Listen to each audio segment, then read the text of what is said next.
Përfaqësuesja e Maqedonisë në ndeshjen e dytë të fazës kualifikuese për kampionatin botror 2026 mbrëm barazoi 1-1 me reprezentacionin e Walesit në ndeshjen dramatike që u zhvillua në arenën Todor Proeski në Shkup, para mbi 20.000 tifozëve të pranishëm në tribunat e stadiumit. Kur të gjithë menduan që ndeshja përfundon me barazim pa gola, në minutat shtesë së pari Maqedonia kaloi në epërsi me golin e Miovskit, ndërsa vetëm 30 sekonda para mbylljes së ndeshjes Walesi barazoi me golin e Brooks. Në përgjithësi barazimi në këtë ndeshje dramatike është epilogu më real. Këtë pas ndeshjes e potencoi futbollisti Elif Elmaz.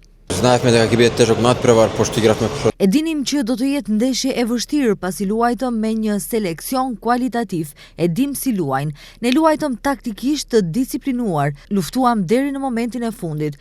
Sinqerisht më erdhi keq që në 30 sekondat e fundit pranuam gol. Lëshuam rastin për 3 pikë të mëdha, por ka ende për të luajtur, kështu që vetëm mund të shkojmë në shtëpi, të pushojmë dhe të përgatitemi.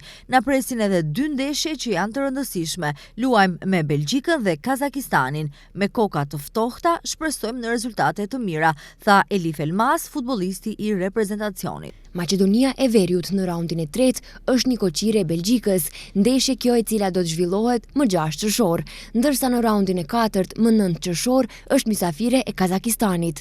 Pas 2 xhirove të zhvilluara, Maqedonia e Veriut mban vendin e parë në grup me 4 pikë të zhvilluara, aq sa ka dhe Walesi në vendin e dytë.